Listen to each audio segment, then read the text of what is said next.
नमस्कार, आप देख रहे हैं स्वतंत्र खबर। मैं हूं अजय श्रीवास्तव अपने सहयोगी प्रवीण त्रिपाठी के साथ। आज हम पहुंचे हैं ग्राम सभा दहेव सुजानगंज जौनपुर में। यहां पे श्रीमद् भागवत कथा सप्ताह चल रहा है, जिसका बड़ा भव्य आयोजन किया गया है।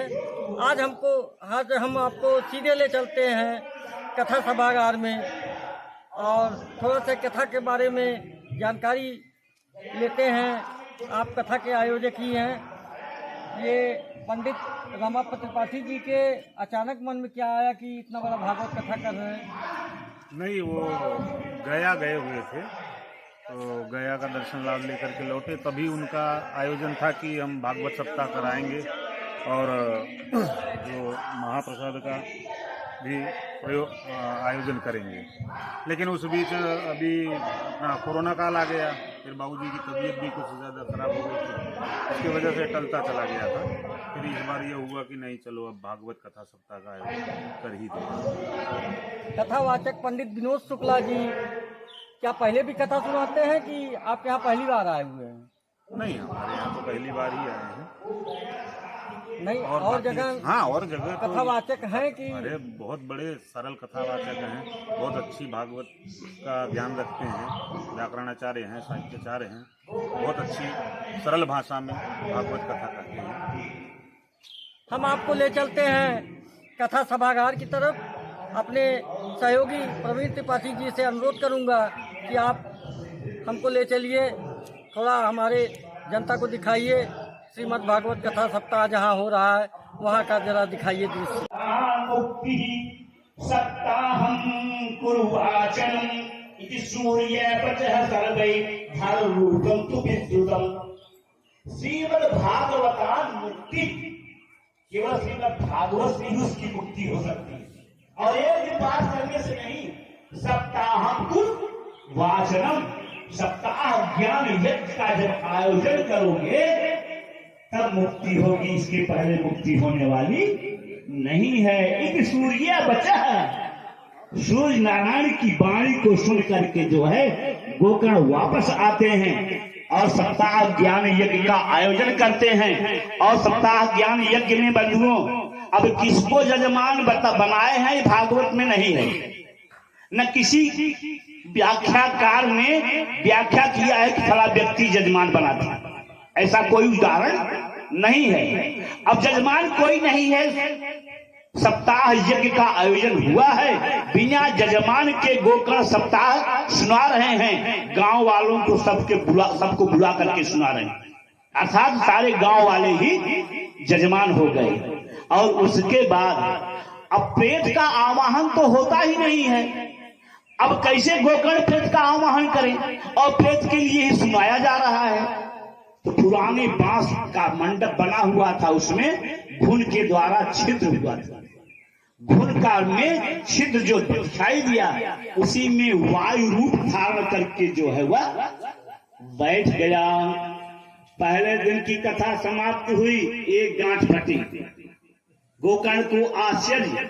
इस प्रकार से सप्ताह माने 7 दिन जाते जाते उस 7 कोढ़ के बांस में से सुंदर स्वरूप धारण करके वह धुंधकारी प्रकट होता है, और विष्णु के पार्षद जो है आकर के बैठे हैं और लेकर के विमान में जाने लगते हैं। गोकर्ण के गांव वाले जो श्रोता बनकर के बैठे थे सब सुनने लगे, कहने लगे कि अरे धुंधकारी को आप ले जा रहे हैं, और सब श्रोता बैठे हुए हैं, ये पंक्ति भेद कैसा, ये पंक्ति भेद कैसा? कहा इसलिए पंक्ति भेद हुआ है कि धुंधकारी ने कथा श्रवण भी किया और रात को मनन भी किया और सुबह उसके ऊपर चलने का प्रयास किया। आप लोग जो है कथा तो सुने लेकिन मनन नहीं किए।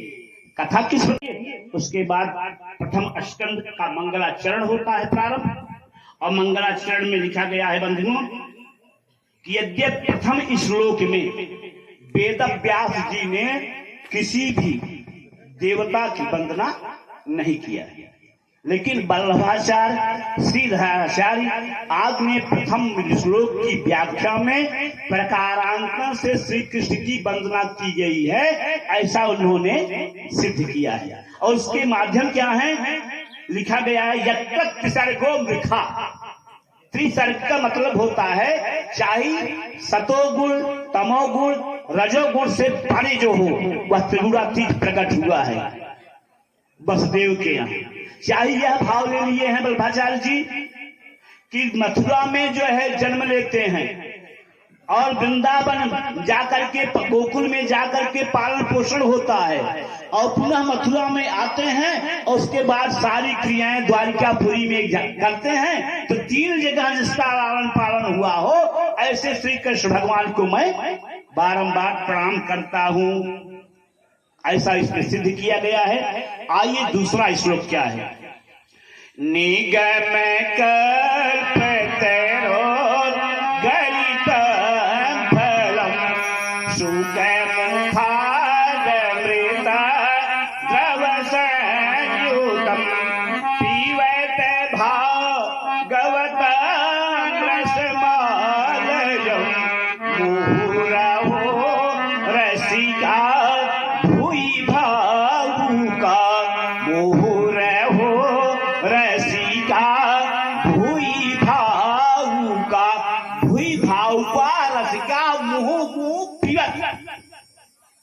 अर्थात इस संसार में रहने वाले जो भाव भक्तगण हैं वो बारंबार पिए।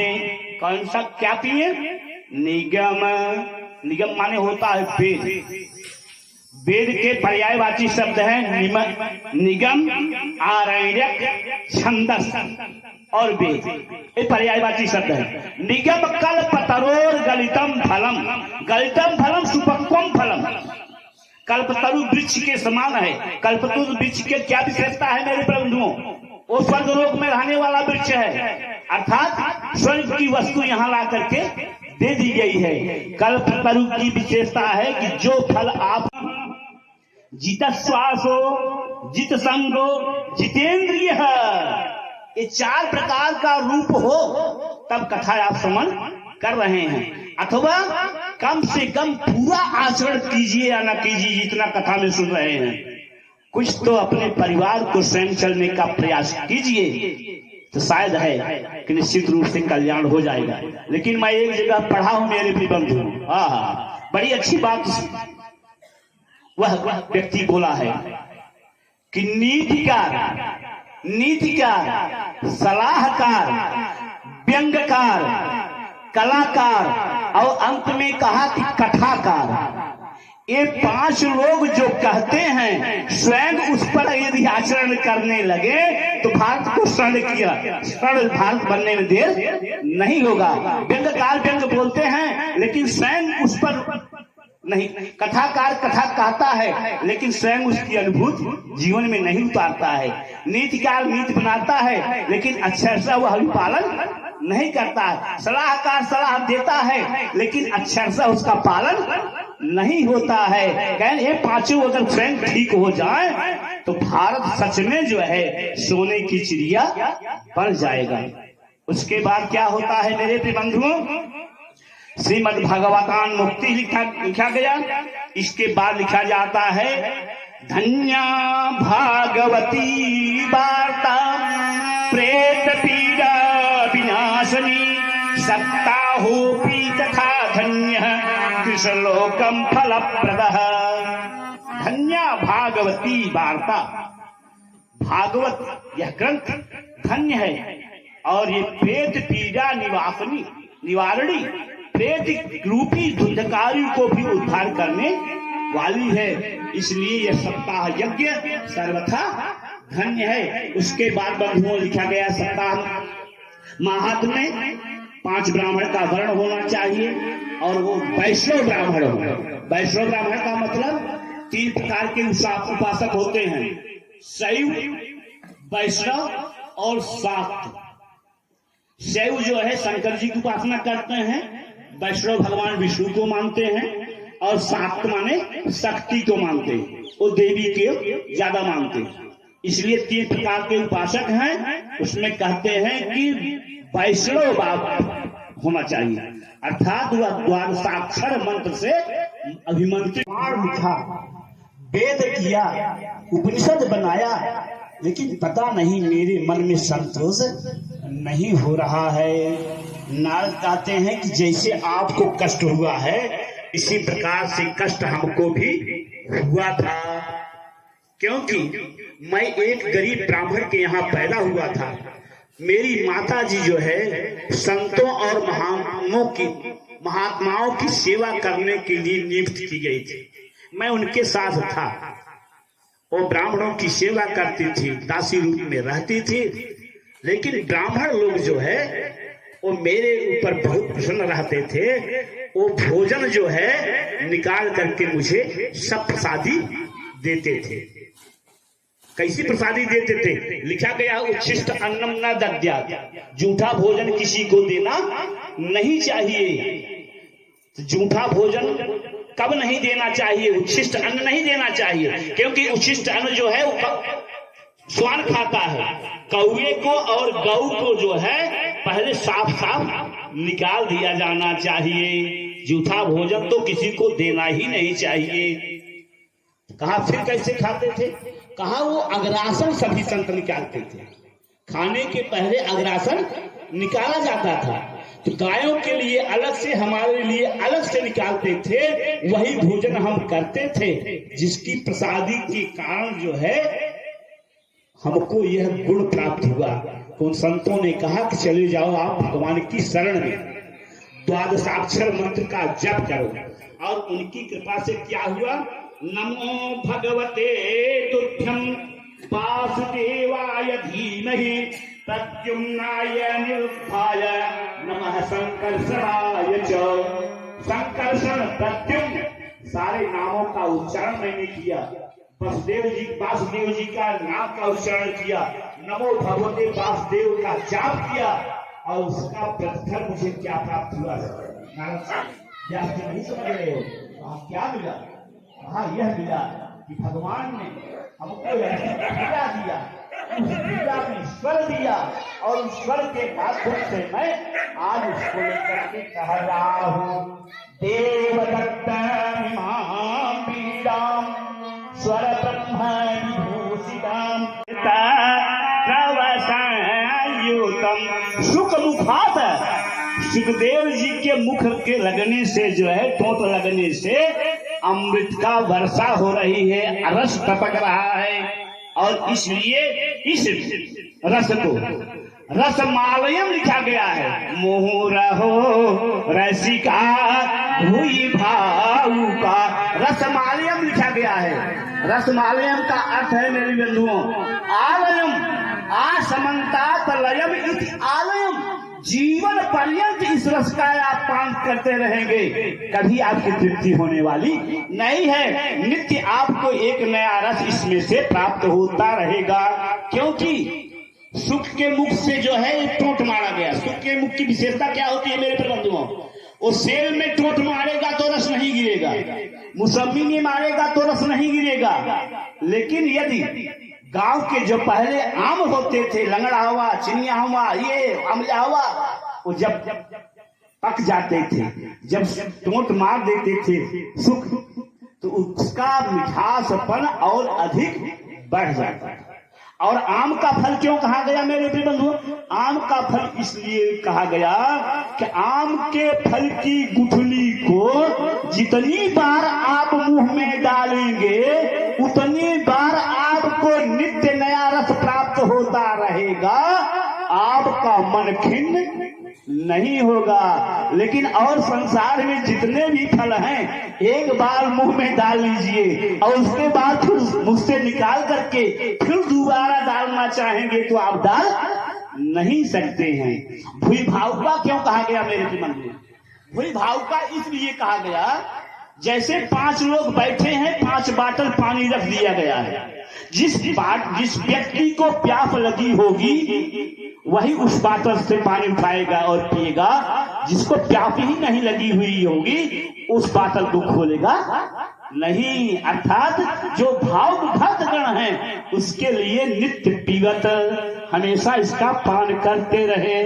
याद रखिएगा, इसके लिए लिखा गया है मेरे बंधु, रामचरितमानसकार भी यही लिखते हैं। क्या? रचि महेश मैन मानस राधा, मानस राधा जाने सुसमय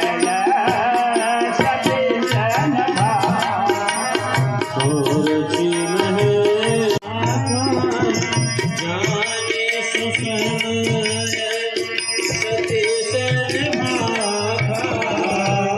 नाना पुराण निगमा, तुलसी बाबा क्या लिखते हैं? नाना पुराण निगमा गम सम्मतम जग रामायणे निगदितम क्वचिदन्यतोऽपि स्वांत है सुखाय तुलसी रघुनाथ गाथा भाषा निबद्ध मतिमंजुल मातनोति।